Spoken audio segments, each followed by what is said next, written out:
Imamat bab 6.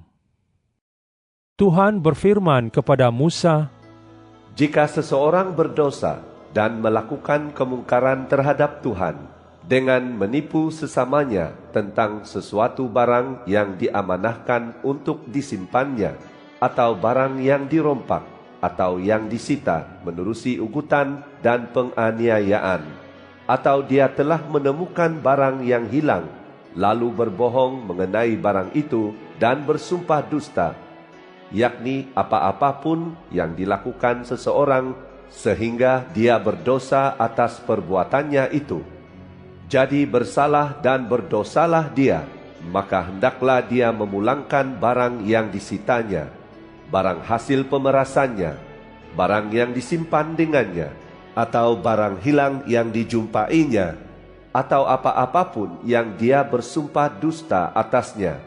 Hendaklah dia membayar ganti rugi penuh dengan tambahan sebanyak 1/5 daripada nilainya. Hendaklah dia mengembalikan barang itu kepada pemiliknya pada hari dia mempersembahkan korban penebus kesalahannya.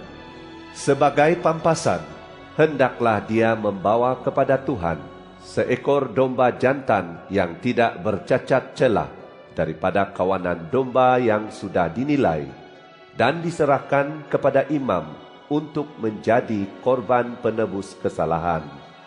Hendaklah imam mengadakan pendamaian bagi pihak orang itu di hadapan Tuhan, dan orang itu akan diampuni sehubungan dengan apa-apapun perbuatannya yang menjadikannya bersalah. Tuhan berfirman kepada Musa, "Perintahkanlah kepada Harun serta anak-anaknya demikian. Inilah hukum tentang korban bakaran. Hendaklah korban bakaran itu berada di atas kayu apinya, di atas mazbah sepanjang malam sehingga pagi hari. Dan dengan cara demikianlah api mazbah itu diuruskan agar terus menyala.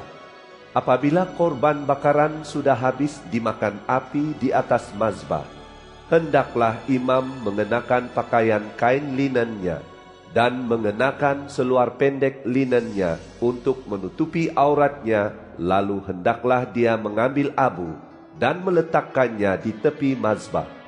Lalu hendaklah dia menanggalkan pakaiannya, lantas mengenakan pakaian lain, dan seterusnya membawa abu itu keluar perkemahan ke sebuah tempat yang suci. Hendaklah dengan cara demikian api di atas mazbah itu diusahakan agar terus menyala dan tidak dibiarkan padam. Tiap-tiap pagi hendaklah imam menambahkan kayu api, menyusun korban bakaran di atasnya, dan membakar lemak korban kedamaian di situ. Hendaklah api sentiasa menyala di atas mazbah dan tidak dibiarkan padam. Inilah hukum bagi persembahan bahan makanan. Hendaklah anak-anak Harun mempersembahkannya ke hadirat Tuhan di hadapan mazbah. Hendaklah imam mengambil daripada persembahan bahan makanan itu segenggam tepung terbaik, minyak, dan kesemua kemenyan di atasnya. Semua itu, yaitu bahagian peringatan persembahan tersebut, hendaklah dibakar di atas mazbah hingga keharumannya diredai Tuhan. Bahagian selebihnya hendaklah dimakan tanpa ragi oleh Harun dan anak-anaknya di tempat yang suci, yaitu di laman dalam kemah pertemuan. Bahagian itu tidak boleh dibakar dengan dimasukkan ragi. Daripada korban bakaran untukku, bahagian itulah yang kuberikan sebagai bahagian mereka, dan bahagian itu bahagian yang teramat suci, sama seperti korban penghapus dosa dan korban penebus kesalahan. Semua lelaki daripada keturunan Harun berhak memakannya. Daripada korban bakaran untuk Tuhan, bahagian itu bahagian yang ditetapkan untuk seterusnya bagi kamu turun-temurun. Apapun yang menyentuh persembahan itu akan menjadi suci." Tuhan berfirman kepada Musa, "Inilah persembahan kepada Tuhan yang perlu diserahkan oleh Harun dan anak-anaknya pada hari mereka diurapi. 1/10 eva tepung terbaik sebagai persembahan bahan makanan yang tetap, separuh daripadanya pada pagi hari dan separuh lagi pada petang hari. Hendaklah kesemuanya dicampurkan dengan minyak zaitun di atas kuali besi leper. Setelah tepung teradun dengan sebaik-baiknya dengan minyak, bawalah masuk, pecah-pecahkannya dan persembahkanlah sebagai persembahan harum yang diredai Tuhan. Hendaklah penyampaian persembahan itu dilakukan oleh imam daripada kalangan anak Harun yang siap diurapi, yakni anak yang bakal menggantikan tempatnya. Inilah ketetapan yang berkuat kuasa turun-temurun. Hendaklah segalanya dibakar untuk Tuhan. Dan setiap persembahan bahan makanan daripada imam hendaklah dibakar kesemuanya dan tidak boleh dimakan. Tuhan berfirman kepada Musa, Beritahu Harun dan anak-anaknya, inilah hukum tentang korban penghapus dosa. Hendaklah korban penghapus dosa disembelih di hadapan Tuhan di tempat korban bakaran. Itulah persembahan yang teramat suci.